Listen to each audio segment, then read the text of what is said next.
the first time since you were appointed as manager. How have you utilised this break? Nice to spend a bit of time at home. It's been a fantastic period for me on a personal level, coming back into the club, but it's been a whirlwind from the back end of November all the way through till now. I think the team's performed well. They've taken on a lot of information. We've trained really hard. We've played 19 games and travelled up and down the country, so it was important that I gave the players a chance to take a deep breath, and it was important that I allowed them to reintroduce themselves to their families, and I was pretty much the same. But over the weekend, was really looking forward to getting back in and back to work now. Have you been able to reflect on the progress that's been made so far and become clearer on the progress still to be made? Yeah, of course. Naturally, I've been delighted with the majority of the games, to win 17 out of 19 and only lose one, albeit a disappointing one, has shown the progress, has shown that the players have taken on board the ideas. These are the type of winning runs we need to go on consistently now moving forward. And obviously a chance for me to look again towards the recruitment and an eye towards the future and what we might need. Confidence comes from winning games of football, from training well and from enjoying your environment, and as I said, being and labelling people to be themselves and be really comfortable in the environment. The level of training's gone up in the last few weeks when we've had more players fit and able to train consistently, which is something that wasn't available to us when I first came into the club. So there's a lot of things that are positive. The environment here for us as a staff and players is fantastic, what the club provide to us. It removes all the excuses really. The pitches are good, the food's good, the gym, recovery, the way that we travel, the places we stay. What you try to do for these young men is remove the excuses to enable them to perform, and I think as a club we do provide that. One of the big stamps on your time so far, and you kind of touched on it, there's been the business that's been done in the January window, and to that end you must be delighted with how Todd and Nicola have settled and are now contributing. Yeah, listen, I think both Nico and Todd have come in and we've enabled them to be themselves in our environment, and I think anyone that feels themselves and feels happy and comfortable in an environment and in a team will always perform to their level. You can see they're two very good players. There's big challenges ahead to win and to go and play in Europe and win games there as well. So, you know, they're certainly not past every test right now, but they certainly have come in and give a freshness to the team and played with a smile on their face and shown their quality. And I think they've added to the team, and we'll look to add more players as we move forward for sure. On the international front, good to see Fashion continuing his good form with a goal for Zambia, and also Ryan Jack involved from the start for Scotland against Cyprus.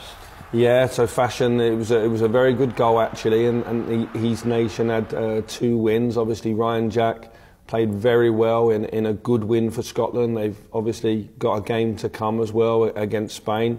Glenn Kamara last night made his 50th appearance for Finland, winning against Northern Ireland, which is a nice milestone for him as well. And obviously young Adam away with the 21s, and Borna with Croatia as well. So those boys have been away, which is always a proud moment for them on a personal level. And again, it showcases Rangers. If selected, Alan McGregor will make his 500th appearance for the club on Saturday against Dundee United, and he'll be the first player to do so since Ali McCoist.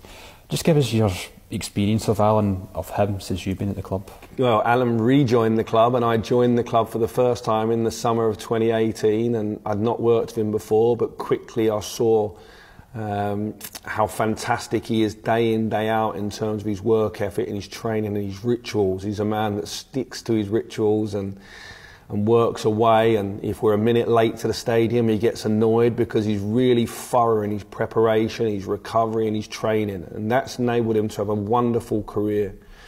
To achieve 500 games for Rangers, as you say, is a very special achievement. Very few have done it in the past, and certainly to the age that Alan's played and the achievements that he's had for the club.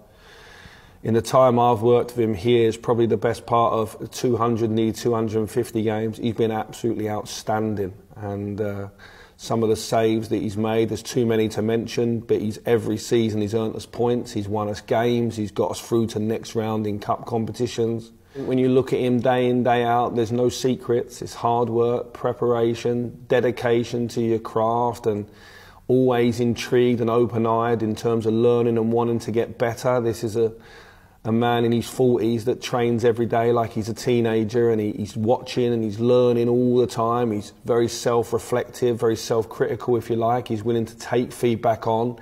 He just wants to win and get better. And if that can't rub off on you as a young player. And to be honest, everyone in the squad's younger than him. So everybody in the squad, that can't rub off on you, then you're obviously not opening your eyes to bettering yourself. I think Alan's been a cornerstone to everything that's been good about this club since I came in 2018. And I think he can be hugely proud. He's not finished yet, so it'll be 500 and something. It won't be 500, it won't end there. But I think the service that he's given this football club, you know, as a young boy coming through our academy is absolutely outstanding. United on Saturday then, a different, more solid look, I guess, to them under Jim Goodwin. What sort of challenge are they going to pose you? Well, you're playing a coach for the third time in your spell here. Obviously, was with Aberdeen, and two quite close games that we got victories in, and they're fighting for their lives down the bottom of the league, and they'll come to Ibrox and make it tough, like most teams do. So I'm sure they'll try and reduce the space on the pitch. It's important for us that we're very sharp in the final third and we keep creating the opportunities that we are and scoring goals. Of late we've scored quite a lot of goals, but it's also fair to say in every single game we could have scored more. And for me the most important thing is we're creating chances and scoring. I would like us still to be a little bit more ruthless, because I think if you look back to the Motherwell game, we should have scored more goals. The Rave game should have scored more. Again, away at Hibs, we should have scored more goals. Now, there's good signs that we're scoring 3s and 4s, but also I want us to be a little bit more ruthless.